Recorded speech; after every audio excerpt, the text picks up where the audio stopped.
Welcome to Ready to Heal. This is your host, Betsy Sawyer Galen, and I'm going to introduce you to lots of different modes of alternative healing. Some of them you know about, and some of them you probably never heard of. Today, I'm going to welcome back my guest, Shira Adler. Thank you for coming. Thank you. She is, let me see, your title is, she is an expert, an advocate for Beyond the Spectrum kids, and we are going to talk about indigo children today. What can you tell me about indigo children? First, tell me, what is an indigo child? Well, I'll tell you a funny story as to how I discovered that I am the mother of an indigo child. I was having a conversation a couple of years ago with a casting coordinator who heard about me, that I'm a spiritual blogger. I blog on, my blog is diva-mama.com.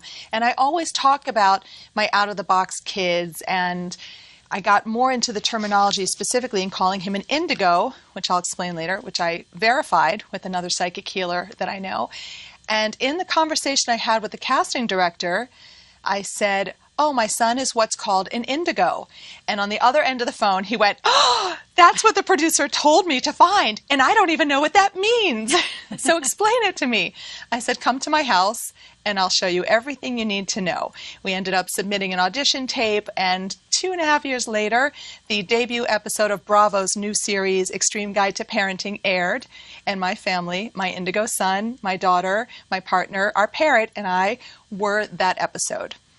So it ended up that it is a current topic, and it's one of those things that people hear the word indigo or beyond the spectrum or crystal, but they don't really know what it means. Right, right. Is it a particular age group? Is it a characteristic? What can you tell me?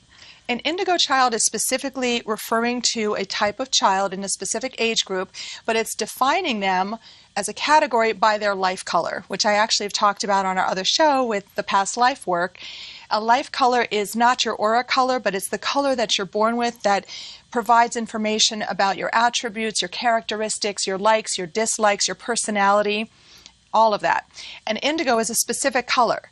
Now, there are general characteristics that fall in line with what it means to be an indigo, but they're what I call beyond the spectrum children.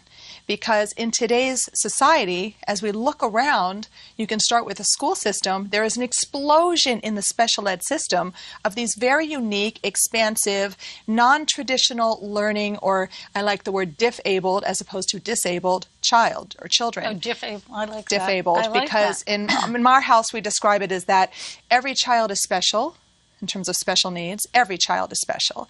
And children have different needs and different attributes. So they are differently abled. They're not disabled, because that's a judgment. Mm-hmm. That's saying that a child needs to learn, grow, think, eat, be nurtured and educated according to this system at this timeline. And that doesn't really work for most kids today. So I refer to all these children, these star children, not just in their esoteric term of indigo, but more in a general description of beyond the spectrum, which includes indigos can be beyond the spectrum or on the spectrum. Well, now, what kind of differences are you talking about? Can you Sure. tell me some specifics? Yes. Well, indigo children right now, they really are represented by the millennial generation. 75% of indigo children are male. The general age group is between 10 and their late 20s. So now if you're looking up and you're starting to Google information on indigo children, you're going to find a lot of information and a lot of books. And some of the books were published 10, 15 years ago. So now there are new books coming out, Indigo in the Adult, Anger in the Indigo Child, How to Educate Your Indigo, How to Feed and Nurture Your Indigo. Lots and lots of books. I'm actually writing one called Beyond the Spectrum. So indigo children are a very unique type of person. They understand who they are better and earlier than most people around them will understand who they are. So the interesting thing about that is that an indigo has a very, very big, strong sense of self. They also, when they're children, younger side, they refer to themselves in very epic or third-person terminology. My son used to say, "I'm majestic, I'm epic." He used to make a joke and he'd say, "My power sources are this, this, this, and this," referring to his arms and legs. And he said, "But the magic, it's all here," which I thought was hysterical. But indigo children see themselves as complete souls. And indeed, when they're born, they show up more as complete souls as opposed to a child that might traditionally learn and grow and have developmental steps. Indigos come in often with very, very high levels of intellect, psychic abilities, gifts, sensitivities, and they're trying to incorporate, integrate, and understand all that they are and what they're here to do.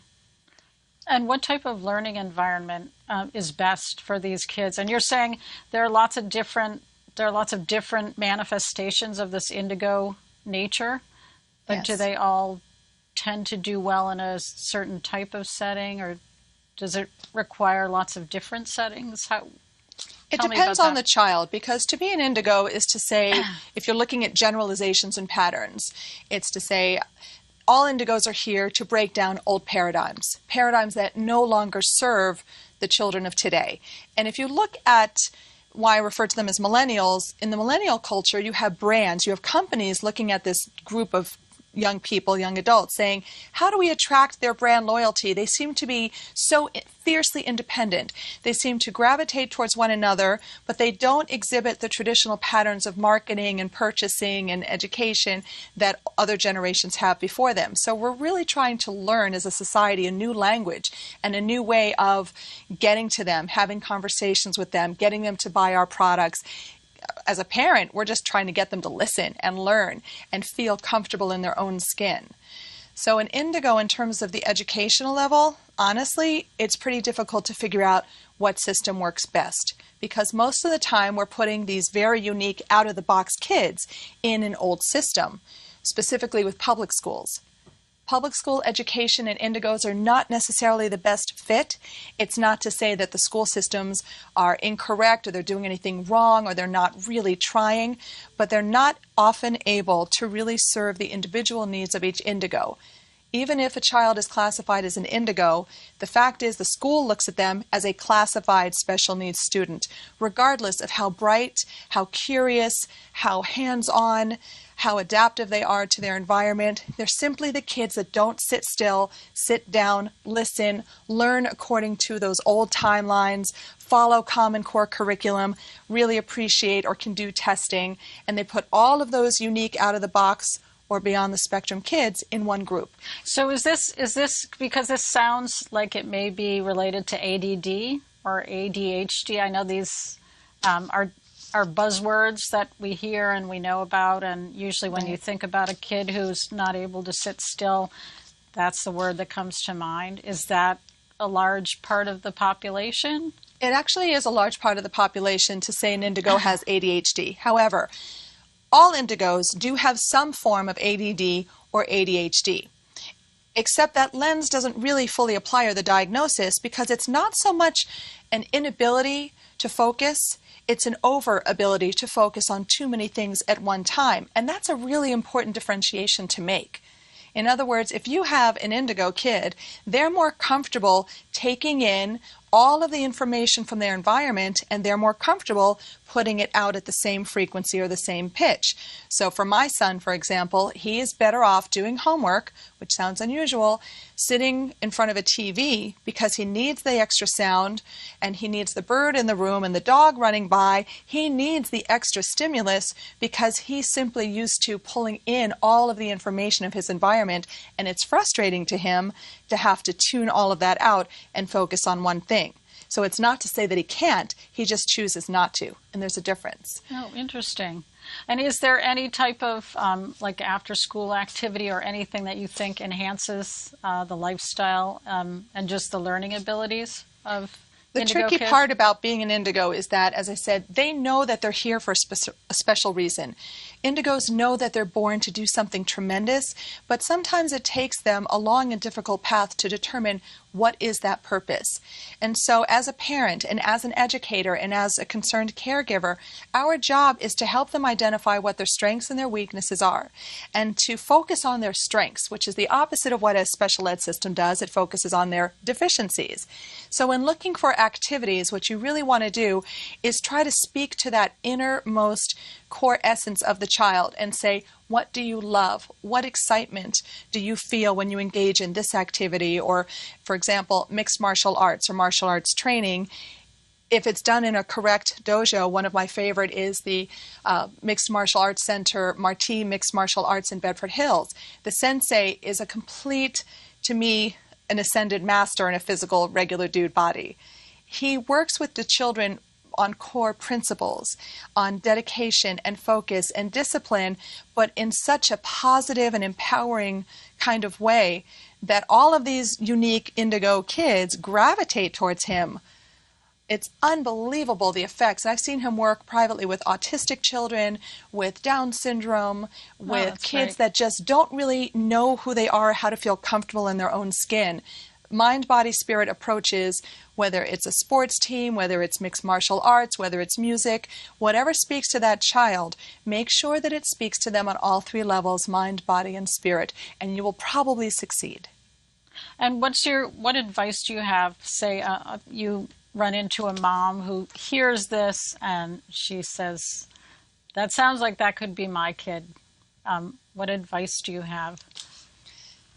If you have a child who sometimes has sleep issues, if you have a child who thinks that they're very capable but is very frustrated that they're not able to express it, if you have a child who knows that they have tremendous gifts and they're having trouble demonstrating or accessing those gifts, if you have a child who speaks of themselves in very big terms, as if they have a very much older sense of self, if you have a child who is very smart but has low self-esteem and has a lot of frustration in the middle, if you have a child who loves color and brightness and activity, who's able to focus and take in input on a stimulus level in so many different ways, if you have a child who has difficulty in expressing themselves because they're overly stimulated from all of the information, because they can hear the hum of a fluorescent light, because they can sense and empathize with the mood of a stranger who walks by, the chances are you have an indigo.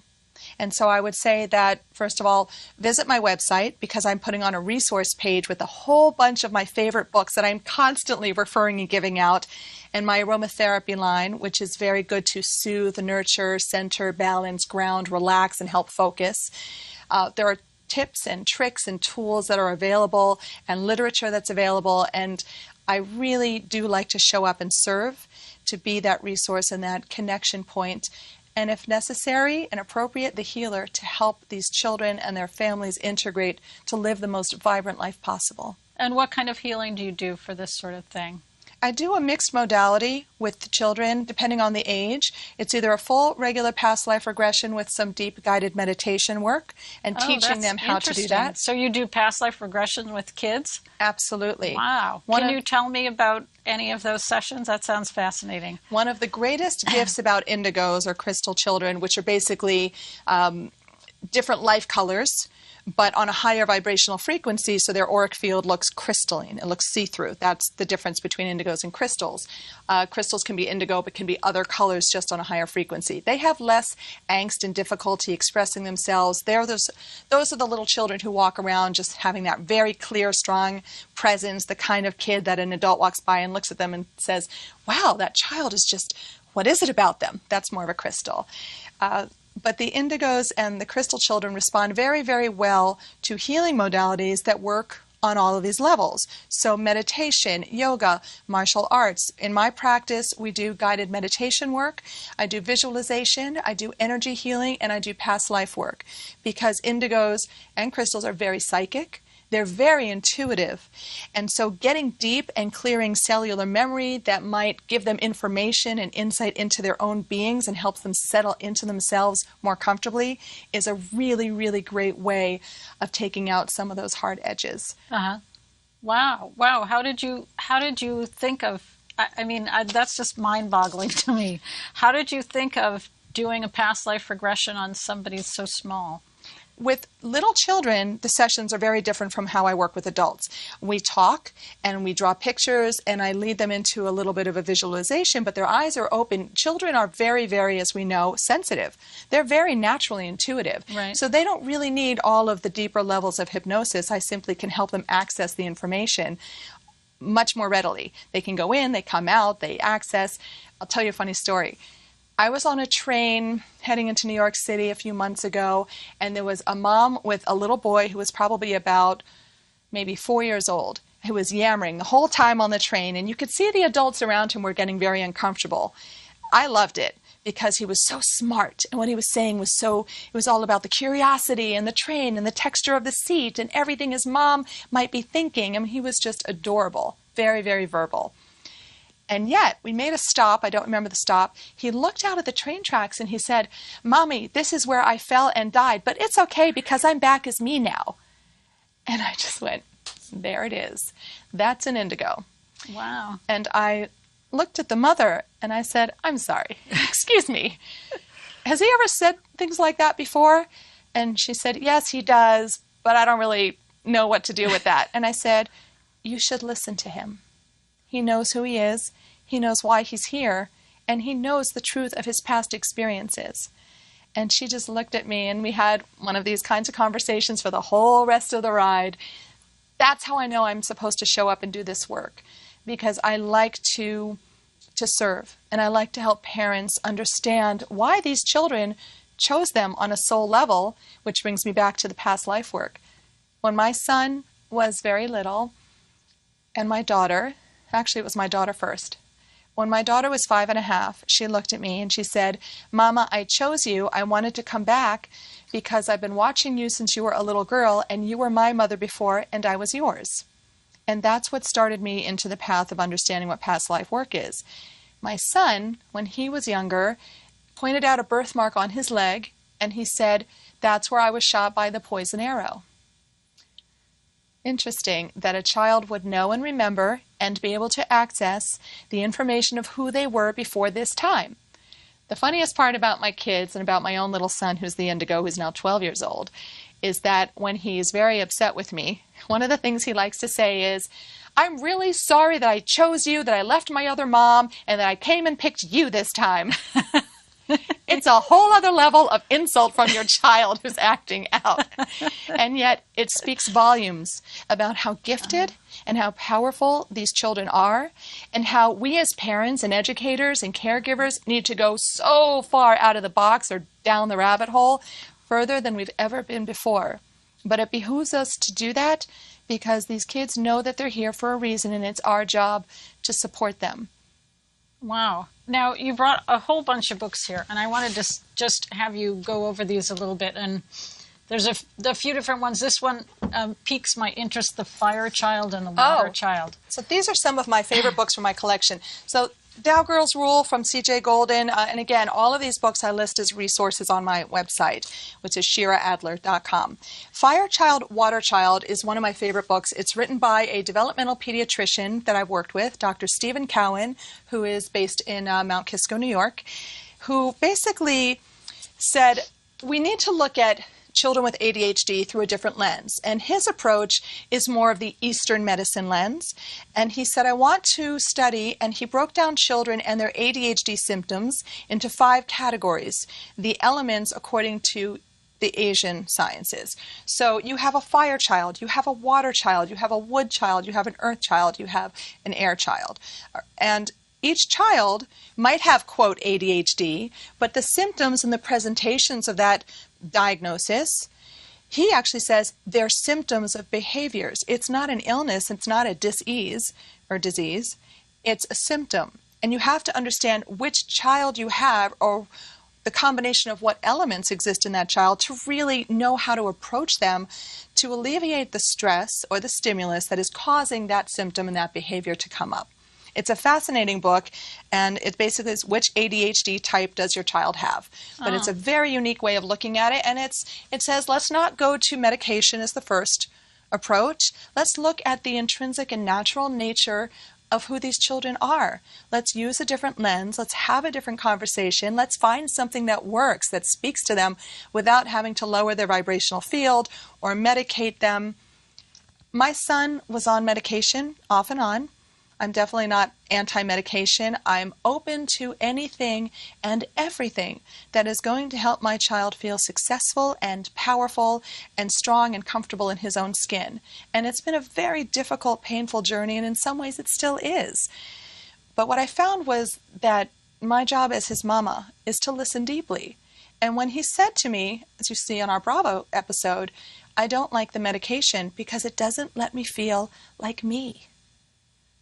Now, who am I to do something to that child that's going to take him out of his comfort zone of his own experience?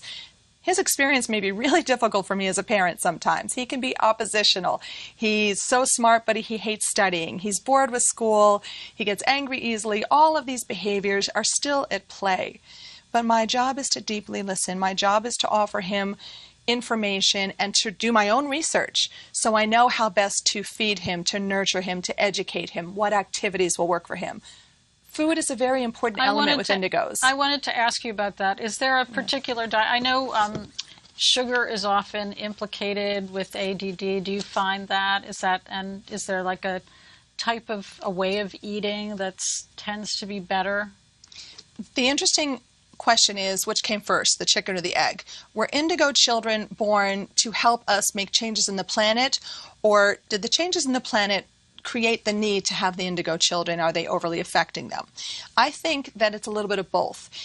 In our culture, in our food culture, right now in the society, we have Monsanto controlling way too many crops. Monsanto is a very, very, very, I'm sorry to say, extremely dangerous company, going from making Agent Orange to controlling our crops and doing genetically modified organisms and creating GMOs, seeds that are not pure, food that is not pure, crops that are the biggest issue, pesticide residues. Huge, huge problem. So our children, these sensitive children, are absorbing all of these neurotoxins, are absorbing and not to mention all the of these rest of GMOs us. and the rest All of us.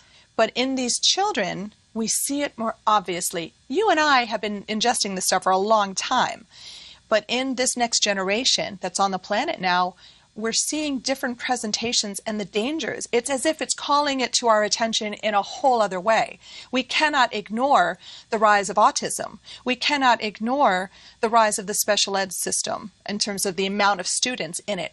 There is a correlation, and we have to wake up. We have to pay attention and say, whatever you can do, please try to eat locally, sustainably. Please try to eat organic foods. Please take away Red 40. That should be banned in this country. The fact that it isn't when it is in so many other countries is astonishing to me. What is Red 40? Red 40 is a food coloring. It's a dye that is in so many things you would be surprised. It's in medicine, it's in yogurt, it's in candy, it's in so many foods, and it's actually an irritant to the brain. And it is literally banned in most European countries, as are all kinds of chemicals. One of the blogs that I like to follow that covers these kinds of conversations is Food Babe. Of all things, I love her title, Food Babe. So yes, paying attention to the amount of preservatives, to the processed foods, to anything that was not naturally created, or that might be naturally created but it's from a GMO, so it's already lost its nutritional value or worse. You know, they say, oh, you don't have to be gluten-free if you don't have celiac. Well, first of all, there's a rise in celiac and Crohn's disease and all these degenerative diseases. So if you look carefully at the numbers, you have to start questioning what's causing all of these increases. And you have to come back to the forms of the food. And it's not really in some ways, we're all a little gluten intolerant. Not to say we should go to processed crackers and cookies that are all gluten-free, because all the processed flours can also still have a negative gut-brain connection issue. Right. Try to keep it simple, keep it pure. It's hard if you have a walking carb like my son is, who would prefer to live on McDonald's, chicken nuggets, and mac and cheese any day of the week if you were able. You do the best you can. Yeah. As a parent, you make choices and you do the best you can, and you try to clean up the amount of toxins you use in your home. Take out, just go back to vinegar and water as cleaners. But if you reduce the level of chemical toxicity in your food, in your environment, and in your home, you will also start to see changes in the vibrancy of these indigo kids. They are like walking barometers for what we're doing right and what we're doing wrong. Now, is there anything that we haven't really touched on yet that you wanted to tell us about? I'd say that as a spiritual being having a human experience, which is what I like to consider that we all are, there has never been a more exciting and a more challenging time to be on the planet than right now. And whether it's you're reading What's Eating Your Child, the hidden connections between food and childhood ailments, whether you're reading, The Fire Child, Water Child, or this is my favorite book, The Indigo Children, The New Kids Have Arrived. They're not so new anymore, but this is the first book that started the wave of information by Lee Carroll and Jan Tober. Whether you're picking up and using aromatherapy, whether you are going to that CSE meeting, Committee for Special Ed, and fighting for a 504, an IEP, or the rights of your child to be treated and educated differently. Whatever it is that we as parents are being forced to do, the interesting thing is that it is propelling us, that all of these challenges are the greatest catalysts for growth, and not just for our children, but for us as well. And in this process, we are going to find joy, we are going to find healing, and we are going to find a way to integrate and live a truly balanced and healthy life. And now you brought this book, The Indigo Adults. This is a follow-up on the Indigo Kids, right? This is right. And are these the same issues that Indigo Adults have? Indigo adults might have slightly more mature versions of those same problems. First of all, they'll have the same sensitivities, whether in diet or in how they present in the world, whether it's relationships, whether it's changing jobs and not feeling settled as an adult. The indigos that I call the millennial generation, the young 20-year-olds, they're finding it difficult to really step into their own power, to know how to use their voice effectively, to be able to land on what it is that is the foundation of who they wish to be and how they want to see themselves in the world. So those are bigger, more mature issues, but they're still representations of the same core fundamental aspects of what it is to be an indigo, to be this really big, expansive spirit caught in paradigms in a world that's a little bit behind of where they need us to be. Okay. Well, thank you so much for coming back, Shira. My pleasure. This is great to talk to you as always. And thank you for watching, and we'll see you next time on Ready to Heal.